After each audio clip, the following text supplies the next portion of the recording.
अगले 5 दिन नहीं गिरेगा दिन का पारा, रातें होंगी ठंडी। लेह कारगिल में भी माइनस में नहीं है तापमान।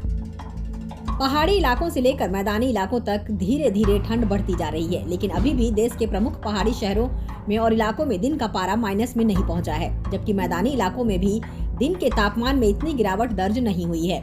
मौसम विभाग के आंकड़ों के मुताबिक शिमला, मनाली, श्रीनगर और लेह जैसी ऊंचाई वाले शहरों में अगले एक सप्ताह तक दिन के तापमान के माइनस में जाने की कोई संभावनाएं नहीं है। पूरे देश में सबसे ज्यादा ठंडी शहरी इलाकों से लेकर दर्ज किया गया है, जहां बीती रात का पारा -11 डिग्री पर लुढ़क गया। मौसम विभाग के अनुसार पहाड़ों पर जैसे ही दिन के पारे में तेजी से कमी होगी और हवाएं चलेंगी तो मैदानी इलाकों में दिन का पारा गिरने लगेगा। अमौसी एयरपोर्ट टर्मिनल तक लाने वाली बस में 1.75 किलो सोना छोड़कर तस्कर भागा। अमौसी एयरपोर्ट पर कस्टम ने 87.10 लाख रुपए का सोना बरामद किया। मस्कट की फ्लाइट से आया तस्कर इसे एयरपोर्ट टर्मिनल तक लाने वाली बस में छोड़कर फरार हो गया। अंस नाले में डूबने से 3 लोगों की मौत। देर रात अवैध खनन के लिए मशीन लेकर पहुंचे थे। जम्मू संभाग के जिला रियासी के अंस नाले में डूबने से 3 लोगों की मौत हो गई। घटना शनिवार देर रात की बताई जा रही है। बताया जा रहा है कि तीनों लोग खनन के प्रयोग में लाई जाने वाली पोकलेट मशीन पर बैठकर नाले में पहुंचे थे। उनका इरादा अवैध खनन करने का था।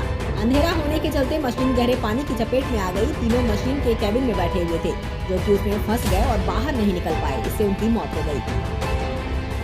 पंजाब में सड़क दुर्घटनाओं में घायल कम, मौतें ज्यादा। राष्ट्रीय अपराध रिकॉर्ड ब्यूरो (NCRB) की नवीनतम रिपोर्ट में बड़ा खुलासा हुआ है।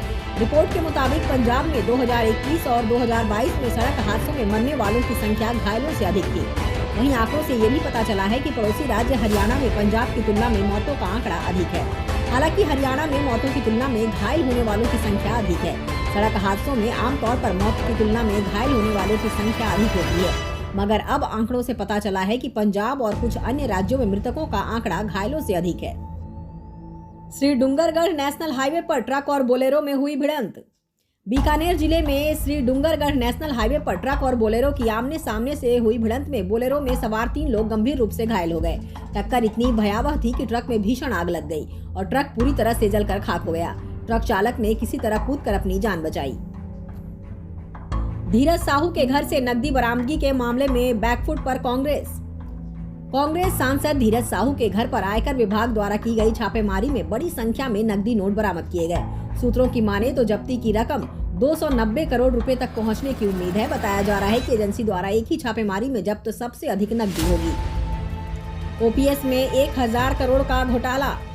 राजस्थान में सरकार बदलने के बाद अब वित्त विभाग के शीर्ष अफसरों की करतूत एक एक करके सामने आ रही है।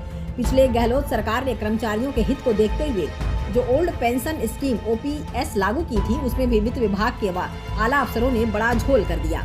ओपीएस की घोषणा करने के बाद भी जनवरी 2022 से मार्च 2022 तक कर्मचारियों के एनपीएस अंशदान की कटौती की गई, लेकिन इस रकम में ना तो केंद्र सरकार के एनएसडीएफएल फंड में जमा करवाया और ना ही राजस्थान में कर्मचारियों के लिए खोले गए जीपीएफ खातों में रखा गया। विभाग के अफसरों ने इस पैसे को सामान्य राजस्व मद में जमा करवा कर खर्च कर डाला। यह खुलासा सीएजी की एक रिपोर्ट के अलावा 15वीं विधानसभा के अंतिम सत्र में पूर्व नेता प्रतिपक्ष राजेंद्र राठौर की ओर से पूछे गए सवाल के जवाब में भी हुआ है। T20 सीरीज से पहले रिंकू को अतिरिक्त अभ्यास की जरूरत, कप्तान बोले निडर होकर खेलेंगे। भारत और दक्षिण अफ्रीका के बीच T20 सीरीज से दोनों टीमें अगले साल होने वाले T20 विश्व कप की तैयारी करेंगी। भारतीय टीम के लिए ये सीरीज बेहद अहम होगी, क्योंकि इस सीरीज से विश्व कप के लिए टीम का संयोजन तय होगा। हालांकि आईपीएल 2024 में खिलाड़ियों की फॉर्म के आधार पर टीम में बदलाव होंगे।